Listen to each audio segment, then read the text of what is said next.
कोई मीठा कोई खारा, और याही में मैं फिर राम देखा, जब तीसर नयन उबारा।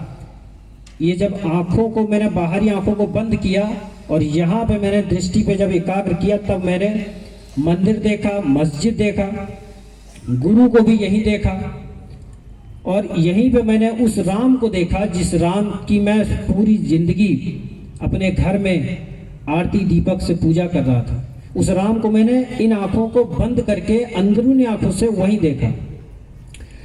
साधु संत महात्मा जिस राम की महिमा गाते, वो राम नहीं जो अयोध्या में राजा दशरथ के पुत्र थे। एक राम दशरथ का बेटा, एक राम घटघट में लेटा, एक राम का सकल बसारा, और एक राम तीनों से न्यारा।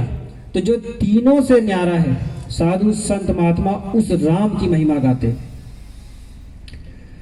गुरु महाराज ने कई बार बताया कि बच्चों, आप लोग भटक जाते हो, जब भजन ध्यान सुमिरन पे बैठते हो मन भागता है।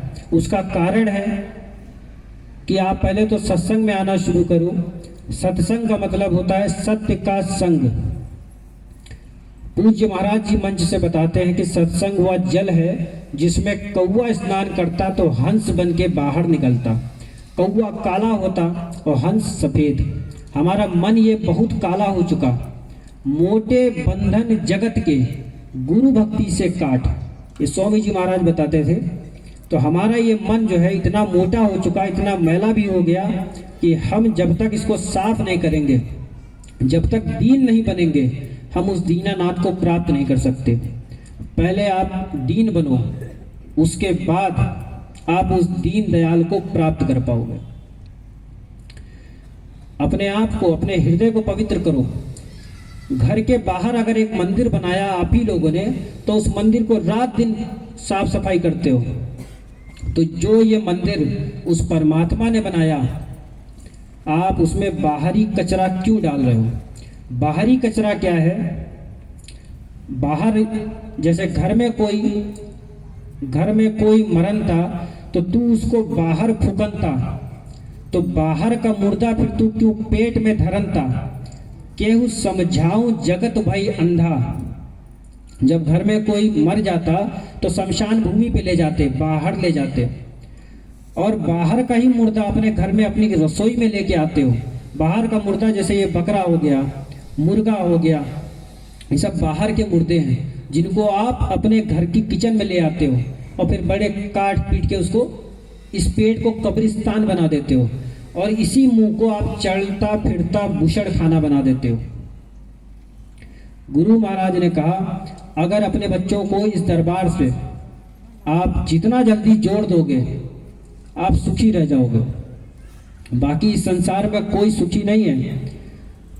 धनवंते सब ही दुखी, निर्धन है धन रोग, और साध सुखी सहजो गए, पायो भेद अलोक। इस सृष्टि में कोई सुखी नहीं है। सुखी वही है जिसने इस संसार से अपने मन को हटा के मालिक के चरणों में लगा रखा। सिर्फ वही सुखी है। पूज्य महाराज जी एक कहानी बताते। स्वामी जी महाराज कलकत्ता के विक्टोरिया पार्क में विश्राम कर रहे थे, तो दो सेठ आपस में बात कर रहे थे। एक माली वहीं घास काट रहा था, घास काटते काटते थक गया, तो माली को नींद आ गई।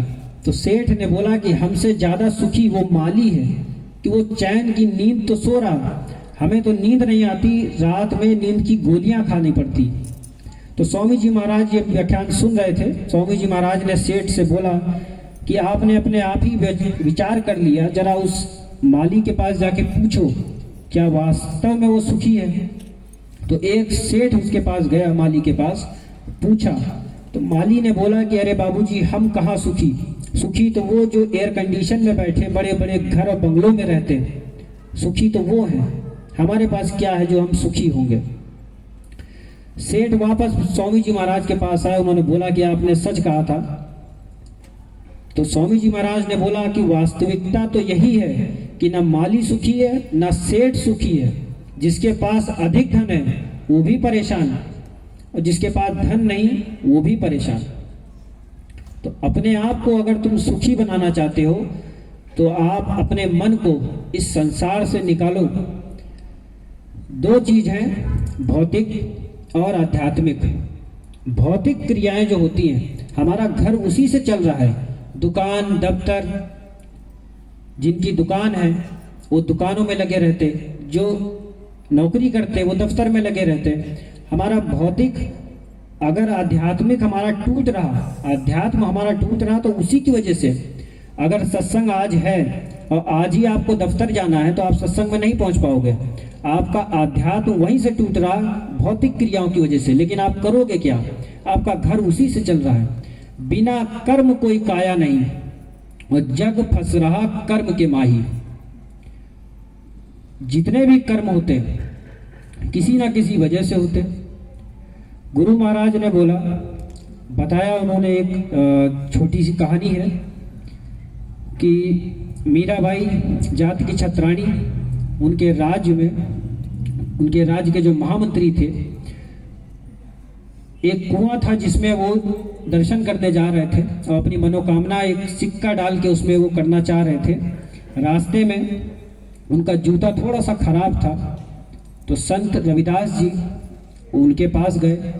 उन्होंने उनकी जो जूते की मरम्मत थी वो कर दी। जब पैसा देने लग गए तो उन्होंने बोला रविदास जी ने कि हमारी ये सेवा भी आप उसी तालाब में डाल देना जिस तालाब में आप अपनी सेवा डालने जा रहे हो। हम समझ लेंगे कि हमारी मनोकामना पूरी हो गई। जब उसने अपने ही पहले सेवा डाली, उसको याद आया कि उसकी भी सेवा डालनी थी। उन्होंने जैसे ही उनकी सेवा डाली, उस समुद्र से, उस पानी से एक हाथ निकल के आया, सोने का एक कंगन आया उसमें। तो महामंत्री ने वो कंगन जा करके अपनी रानी को दिया। तो जितनी भी स्त्रियां होती हैं वो जोड़ा पहनती हैं। अब एक कंगन का वो करे क्या? उसने महामंत्री से कहा कि मुझे इसी कंगन का जोड़ा चाहिए। महामंत्री ने सोचा कि अब अगर ना लाके दिया तो हमारी तो खैर नहीं। अपनी पूरी फौज लगा दी, जरा उस मोची को ढूंढो। ढूंढा गया, पता किया गया, उनके घर पहुंचे, उनसे बोला कि आपकी सेवा से हमने जब समुद्र में डाला तो एक कंगन निकला, हमें इसका जोड़ा चाहिए। तो संत रविदास जी ने चमड़ा जिसमें भिगोया हुआ था उस बर्तन में, उस भगोने में जब हाथ डाला, कहा तेरा ये उस जोड़ा, ये कंगन का जोड़ा कहीं ये तो नहीं। तो इस तरह से संत महात्मा चमत्कार करते हैं कि एक मिला था वहां और दूसरा उन्होंने अपने घर से ही निकाल दिया। स्वामी जी महाराज ने बहुत सारे चमत्कार किए, हम आप सब जानते हैं। स्वामी जी महाराज, एक गाय का परिवार है, मथुरा आश्रम में जो गौशाला है, एक गाय के परिवार से आज इतनी गाय हो गई। ठीक उसी तरह साधु संत महात्मा परिवार के एक आदमी को पकड़ते। जैसे स्वामी जी महाराज की सबसे पहले खोज मेरे अपने परिवार में मेरे पिताजी ने की थी। उसके बाद जब घर में पिताजी को स्वामी जी पकड़ लेते तो सीधी कहावत है, अगर पति आ रहा है तो पत्नी भी आएगी और पति पत्नी दोनों आ रहे हैं तो बच्चे भी आएंगे। स्वामी जी महाराज ने परिवार से एक को पकड़ा और एक से दो, दो से फिर परिवार में जितने थे वो सब आपके वो मथुरा आश्रम में जुड़ गए। आज संगत बहुत बड़ी हो गई, अभी और बड़ी होगी। स्वामी जी महाराज ने कहा था कि